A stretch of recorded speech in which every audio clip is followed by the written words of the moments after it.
2 diary milk 5 ரூபாய் diary milk 2 diary milk வாங்கினா 9 ரூபாய் கொடுக்கலாம். ஒரு டைரி மில்க் 5 ரூபாய். ஒரு டைரி மில்க் 5 ரூபாய் தல. 2 டைரி மில்க் 10 ரூபாய். ஆனா நம்ம கடையில 9 ரூபாய். எப்படி கட்டுப்படி ஆகாதான். ஆனா நம்ம சப்ஸ்கிரைபர்ஸ் அண்ட் நம்ம மக்களுக்கு கொடுத்தாகணுமே, எவனுமே கொடுக்க மாட்டான். அதே மாதிரி இவன் வேற அப்பப்போ அதை சுற்றி விட்டுருவாங்க. பாருங்க சுற்றுது.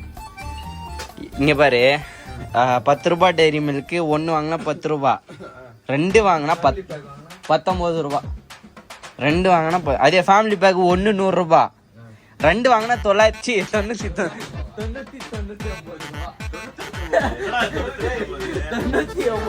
தம்பி காமெடி வேண்டாம், நான் சொல்லிட்டேன். நானு காமெடி பண்ணாதன்னு சொல்லியிருக்கேன் நானு.